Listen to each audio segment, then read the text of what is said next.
The unexpected guest, yeah. Sarah Chun was enjoying her morning coffee when the world changed forever. She sat in her small office at the International Space Research Center, reviewing data from the latest Mars probe when every screen in the facility suddenly switched to emergency broadcasts. The familiar face of news anchor Jessica Martinez appeared, but her usual calm was replaced by barely controlled panic. "This is not a drill," Martinez announced, her voice trembling slightly.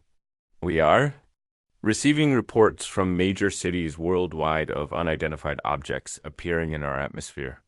These objects appear to be artificial in nature." Sarah set down her coffee mug and leaned forward. As Earth's leading xenobiologist and head of the First Contact Protocol Division, she had spent 15 years preparing for this moment. She had written a handbook on alien contact procedures, developed communication protocols, and trained teams across 6 continents. But nothing had prepared her for what appeared on the screen next. The camera switched to aerial footage of New York City, and Sarah's breath caught in her throat. Above Manhattan, massive ships hung in the sky like dark clouds. They were enormous, each one easily the size of several city blocks, with surfaces that seemed to absorb light rather than reflect it. The ships had no visible engines, no exhaust, no running lights. They simply existed in the air as if they had always been there. Similar sightings are being reported from London, Tokyo, Moscow, Sydney, and 18 other major metropolitan areas. Martinez continued. Military officials estimate there are over 500 of these vessels worldwide. Sarah's secure phone rang. The caller ID showed General Marcus Webb, director of the Global Defense Initiative. She answered immediately. "Sarah, I need you at the command center now," Marcus said without preamble. His voice carried the weight of a man who had seen combat in 3 different wars, but had never faced anything like this. "We're implementing First Contact Protocol Alpha. Have they made any attempt to communicate?" Sarah asked, already grabbing her emergency kit from the office safe. "That's just it," Marcus replied. "They haven't done anything. No communication attempts, no hostile actions, no movement at all. They just ... arrived and stopped." 20 minutes later, Sarah stood in the Global Defense Initiative's command center, a facility buried 300 feet beneath the Colorado Rockies. The main display showed a real-time map of the world with red dots marking alien ship positions. Lieutenant Alex Rivera, a communications specialist Sarah had worked with on several projects, approached with a tablet full of data. "Dr. Chen, we've tried everything," Alex reported, his young face showing frustration and exhaustion despite the early hour. "Radio signals across all frequencies, laser communications, mathematical sequences, even music. We've broadcast in every language on Earth and several we created specifically for first contact scenarios. They're not responding to any of it." Professor David Kim, a quantum physicist from MIT whom Sarah had consulted on theoretical alien technology, looked up from a bank of monitors displaying energy readings. "Sarah, you need to see this. These ships are giving off readings I've never encountered before." Sarah joined David at his workstation. The screen showed complex wave patterns and energy signatures that seemed to shift and change even as they watched. "What am I looking at?" she asked. "That's the problem," David replied, adjusting his glasses nervously. "I'm not entirely sure. The energy patterns don't match anything in our database. It's not nuclear, not fusion, not antimatter.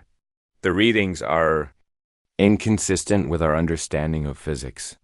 General Webb joined their group, his weathered face grim. "Dr. Chen, I need your professional assessment. Are we looking at an invasion force?" Sarah studied the data for several minutes before responding. "General, in my professional opinion, ... I don't think so. If they wanted to attack, they would have done it by now. 500 ships of this size could level every major city on Earth within hours. Instead, they're just sitting there." "Then, what do they want?" Marcus asked. "I don't know," Sarah admitted, "but I think we need to change our approach.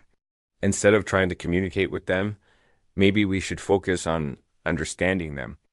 Over the next 3 days, The alien ships remained motionless above Earth cities. The world held its breath as governments debated responses. Military forces maintained high alert, and billions of people looked up at the dark shapes in their skies with a mixture of fear and wonder. Sarah had set up a temporary research station at the base closest to the New York ships. Using the most advanced sensors available, her team monitored every possible form of energy emission, particle radiation, and electromagnetic activity. The results were both fascinating and deeply troubling. The ships are dying, Professor Kim announced during their fourth day of observation. He had been working almost non-stop, surviving on coffee and determination. Look at these energy readings from day one compared to now. Sarah examined the data. The energy signatures that had been strong and complex on the first day were now weaker, more erratic. What could cause this kind of energy degradation? That's what worries me, David replied. It's not mechanical failure. The energy patterns suggest something more fundamental. It's like the ships themselves are slowly losing coherence. Lieutenant Rivera approached with new information. Dr. Chen, we've been monitoring communication attempts from other countries. The Chinese, Russians, Europeans, everyone is getting the same result. Complete silence from the ships, but some interesting secondary observations. Such as, Sarah asked, several teams have reported that the ships seem to be scanning us. Not aggressively, more like passive observation. And there's something else. Animals near the ships are behaving strangely. Sarah felt a chill of understanding. How are they behaving? Not afraid, Alex said, consulting his notes. Curious. Birds are flying closer to the ships instead of avoiding them. Dogs in Central Park keep looking up at the ships and wagging their tails. It's like they sense something we don't. That evening, Sarah stood on the observation platform, looking up at the massive ship hovering over Manhattan. The city lights reflected off its dark surface in patterns that seemed almost organic. Something about the way the light moved across the hull reminded her of breathing. You're not invaders, are you? She whispered to the silent ship. You're refugees. The thought struck her like lightning. What if these beings hadn't come to conquer Earth? What if they had come seeking help? But help from what? Professor Kim joined her on the platform, carrying a portable scanner. Sarah, I've been running calculations on the energy degradation patterns. If my projections are correct, these ships will lose all power within another week. And then what happens? I don't know. But whatever technology is keeping them airborne will fail. 500 ships, the size of city blocks falling from the sky, ... double quotes. Sarah didn't even to finish.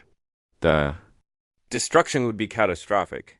But more than that, if these beings were truly refugees fleeing some unknown danger, their death would represent one of the greatest tragedies in galactic history.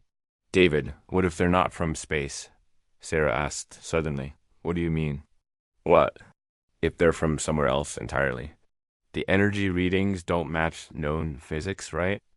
What if they're from a parallel dimension or alternate reality? David stopped scanning and looked at her with growing excitement. That would explain the quantum signatures I've been detecting. Sarah, if you're right, then these ships aren't just losing power. They're losing cohesion with our reality. They're fading away. Sarah realized Dot at that moment. As if responding to their conversation, the ship above them began to shimmer. For just a few seconds, it became translucent, revealing the stars behind it. Then it solidified again, but something had changed. The surface now showed patterns of light that pulsed like a heartbeat. Lieutenant, Rivera's voice crackled through their radio communicators. Dr. Chen, General Webb needs you back at command immediately. We're getting similar reports from every ship location worldwide. They're all starting to ... fluctuate. Sarah and David rushed back to the command center, where chaos had erupted. Every screen showed alien ships around the world, beginning to phase in and out of reality. Some became transparent for minutes at a time. Others flickered like broken holograms. It's accelerating, General Webb announced grimly. Whatever's happening to them, it's happening faster than we anticipated. General, Sarah said urgently. I think they're trying to tell us something. These fluctuations might not be random. David, can you analyze the patterns? Professor Kim was already working, his fingers flying across multiple keyboards. Sarah, you're right. There's a pattern here. It's not random at all. It's almost like dot dot double quotes, like what? Like a distress signal, but not in any language we know. It's a quantum distress signal encoded in the fluctuations between dimensions. General Webb stared at the screens showing the fading ships. Dr. Chun, if you're right about these beings, being refugees, and if they're dying, what can we possibly do to help them? Sarah looked at the data, at the ships slowly losing their grip on reality, at the evidence of beings from another dimension desperately trying to survive in a universe that wasn't their own. For the first time since the ships arrived, she felt the weight of true responsibility. I don't know, General, she admitted. But we have to try, because if we don't, we'll be responsible for the extinction of an entire species, and that's not who we are as human beings. The screens flickered as more ships began to fade, their quantum distress signals growing weaker by the hour. Time was running out, and humanity faced its greatest challenge, not fighting an alien Asian, but finding a way to save visitors from another reality before they disappeared forever. Tomorrow would bring either humanity's greatest triumph or its most profound failure, and the fate of two species hung in the balance. What we never expected, Dr. Sarah Chen hadn't slept in 36 hours, but adrenaline and determination kept her moving. The command center buzzed with activity as teams from around the world worked desperately to decode the quantum distress signals. The alien ships were fading faster now, some becoming translucent for hours at a time. Professor David Kim looked up from his workstation, his eyes red with exhaustion, but bright with discovery. Sarah, I think I've cracked part of their communication method. They're not using electromagnetic signals at all. They're communicating through quantum entanglement. Quantum entanglement, Lieutenant Alex Rivera asked, joining their conversation. You mean like the theoretical physics concept where particles can be connected across vast distances? Exactly. David nodded. But these beings have weaponized it for communication. They're literally sharing quantum states to transfer information. It's brilliant, actually. No interference, no distance limitations, completely secure. Sarah felt pieces of the puzzle clicking together. That's why our traditional communication methods failed. We were shouting at them with radio waves while they were speaking in quantum whispers. General Marcus Webb approached with fresh intelligence. Reports. Dr. Chen, we've received cooperation agreements from every major nation. The UN Security Council has authorized whatever resources you need. The question is, what do you need? Time, mostly, Sarah replied, and the largest quantum computer array we can assemble. If we're going to talk to these beings, we need to learn their language. Over the next 12 hours, the world scientific community performed what would later be called the miracle of coordination. Quantum computers from CERN, IBM, Google, and classified military installations were networked together to create the most powerful quantum processing system ever built. Meanwhile, Sarah worked with David to develop translation protocols for quantum-based communication. The breakthrough came at 3:47 a.m. local time. Sarah was reviewing quantum pattern analyzes when suddenly the displays filled with coherent information. Not words, not images, but pure concept communication that somehow made sense directly to human consciousness. David, are you seeing this? Sarah whispered. Professor Kim stared at his screen in amazement. Sarah, they're not just communicating with us. They're sharing their memories. The quantum communication system transmitted a flood of information directly into their minds. Sarah experienced flashes of another Earth, similar to theirs but subtly different. She saw vast cities of crystalline spires, beings of elegant beauty who moved like living light, and most terrifyingly, she witnessed the collapse of reality itself. My God, she breathed. David, they're from a parallel Earth, a dimension where humanity never evolved. but where another intelligent species developed quantum manipulation instead of technology. The images continued flowing. The beings called themselves the Etherians, and their Earth had been consumed by something they called the quantum cascade, a chain reaction that unraveled the fundamental forces holding their reality together. They had only managed to escape by using their most advanced technology to pierce the dimensional barrier into the nearest stable reality. Ours. Lieutenant Rivera was monitoring the quantum feed when new information arrived. Dr. Chun, they're sending more detailed communications now. I think they realize we're finally receiving them. The message that came through the quantum link was both beautiful and heartbreaking. Sarah felt it more than heard it, experiencing the communication as a mixture of emotion, concept, and pure information. We are the Etherians of the dying light. Our realm fades into the void. Consumed by the cascade we could not stop, we crossed the barriers between worlds not as conquerors, but as the lost-seeking sanctuary. We observed your species across the dimensional divide and witnessed something we had never known in our own realm. Compassion between strangers, cooperation across differences, hope in the face of impossibility. We came believing that if any beings in the infinite realities might offer aid to strangers, it would be humanity. Sarah felt tears streaming down her face. They're not invaders. They're refugees who chose us because they believe we would help them. But why are they fading? General Webb asked. David was analyzing near quantum data streams. Because they don't belong in our reality? The fundamental forces that hold matter together in their dimension are different from ours. They're slowly being erased from existence because our universe doesn't recognize them as valid. How long do they have? Sarah asked.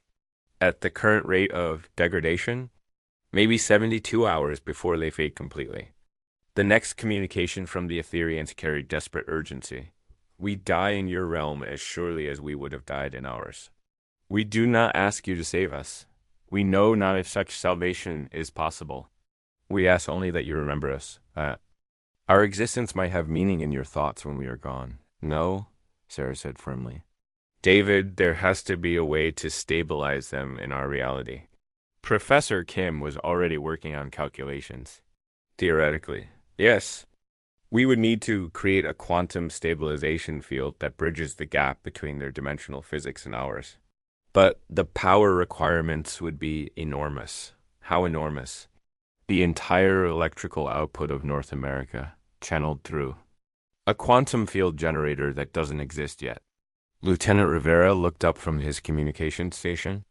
Dr. Chun, the Etherians are sending new information.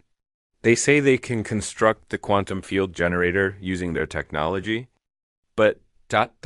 there's something else. The new quantum message carried a revelation that changed everything. We can anchor ourselves to your reality, but only through connection with quantum consciousness, the unique resonance pattern that defines sentient life. We would need willing volunteers from your species to share their quantum signature, creating a bridge between our realities. What would that mean for the volunteers? General Webb asked. David ran quick calculations. They would need to form a quantum entanglement with the Etherians. It's not dangerous, but it would create a permanent connection. The volunteers would essentially be sharing part of their consciousness with interdimensional refugees. Sarah understood immediately. They're asking us to literally open our minds to them, to offer part of our life force to anchor them to our reality. And how many volunteers would they need? Webb asked. The answer came through the quantum link. For our 500 surviving vessels and the 3 million souls they carry, we would need approximately 1 million of your people to share their quantum essence. The command center fell silent. 1 million people would need to volunteer for an unprecedented act of interdimensional compassion, permanently linking their consciousness with alien beings to save an entire species. It's impossible, General Webb said quietly. You can't ask 1 million people to undergo an unknown procedure to save aliens they've never met, can't we? Sarah challenged. This could be the defining moment of human civilization. The first time in our history we have the chance to save an entire species. From extinction. Lieutenant Rivera was monitoring global communications networks. Dr. Chen, something's happening. News of the quantum communication breakthrough is spreading on social media faster than we can contain it. People are learning the truth about the Ethereans. Sarah turned to the main display, which now showed social media feeds from around the world. The response was unlike anything she had ever seen. Hashtag Sabbath Ethereans was trending globally. Videos of families volunteering together, religious leaders calling it a sacred duty, scientists explaining the process to their communities. Professor Kim looked up from his quantum calculations in amazement. Sarah, we're receiving volunteer registrations through the quantum link somehow. The Ethereans have created a direct interface with our global internet. People are signing up faster than we can count. How many so far? Sarah asked. 200,000 in the first hour, Alex reported, and the rate is accelerating. The quantum communication system suddenly filled with a new message from the Ethereans. One filled with what could only be described as wonder. We have observed your species for cycles beyond counting. But we never imagined this, your people. Volunteer not for a reward, not from duty, but from pure compassion for strangers. This generosity of spirit humbles us beyond expression. Over the next day, the world witnessed something unprecedented in human history. 1.3 million. People from every nation, every background, every walk of life volunteered to share their quantum essence with the Ethereans. The volunteers included Nobel laureates and school children, military veterans and peace activists, world leaders and ordinary citizens. The quantum bridge procedure took place simultaneously across all 500 ship locations. Sarah stood in Central Park, watching as volunteers held hands in vast circles around the Etherean vessel. Professor Kim had worked with the Ethereans to create harmonic resonance devices that would synchronize the quantum entanglement process. You ready? David asked Sarah, who had volunteered to be one of the first to link with the Ethereans. Yes, she replied, placing her hand on the quantum resonance device. The moment of connection was indescribable. Sarah felt her consciousness expand as it touched the mind of an Etherean named Luminous Seeker of distant stars. She experienced memories of crystal cities under purple skies, felt the gentle wisdom of a species that had spent millennia in pursuit of knowledge and beauty, and shared the profound gratitude of beings who had traveled between dimensions seeking hope around the world. Similar connections formed. The quantum stabilization field grew stronger as each volunteer added their essence to the bridge. The fading Etherean ships began to solidify, their surfaces brightening as they anchored themselves to humanity's reality. But the most remarkable part came in the final moments of the process. As the last volunteer completed their connection, the Ethereans sent one final quantum message that reached every human consciousness simultaneously. In our reality, we had legends of the benevolent strangers, beings from distant realms who would appear in times of greatest need to offer salvation to the lost. We never believed these legends were true until now. In saving us, you have proven that compassion exists as a fundamental force in the universe, transcending the boundaries. Between worlds, we offer you our knowledge, our friendship, and our eternal gratitude. But more than that, we offer you a truth. You are the benevolent strangers of our legends. And surely there are others in distant realities who sing legends of humanity's kindness. 6 months later, Sarah stood in the same park where the quantum bridge had been formed. The Etherean ship had transformed into something new, a hybrid structure that was part alien technology, part human engineering. The Ethereans had shared their knowledge freely, helping humanity solve energy crises, cure diseases, and even begin developing their own quantum technologies. But more importantly, they had changed what it meant to be human. Every person connected to an Etherean through the quantum bridge reported the same experience, an expanded sense of empathy, a deeper understanding of the universe, and an unshakable knowledge that consciousness itself was the most precious force in existence. Lieutenant Rivera, now Director of Human Etherean Relations, joined Sarah on the observation platform. Dr. Chun, We just received confirmation from the deep space quantum sensors. We're detecting more dimensional refugees heading toward Earth. 3 different species fleeing collapsed realities. Sarah smiled, feeling the gentle presence of luminous seeker of distant stars in her mind. Then we'd better start preparing. More volunteer programs. It seems humanity has found its calling in the universe, which is being the ones who answer when strangers call for help, Sarah replied, looking up at the hybrid structures that had once been alien ships, being the benevolent strangers of someone else's legends. The Etherean Armada had come to Earth seeking salvation and found something even greater.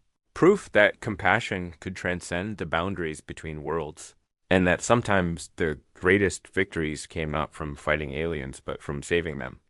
Humanity had discovered that their greatest strength wasn't their technology or their weapons, but their willingness to risk everything to help strangers in need. And in the quantum-connected network that now spanned both species. A new kind of civilization was being born, one built not on conquest or dominance, but on the simple revolutionary idea that consciousness was sacred, no matter what reality it came from. Asterisk.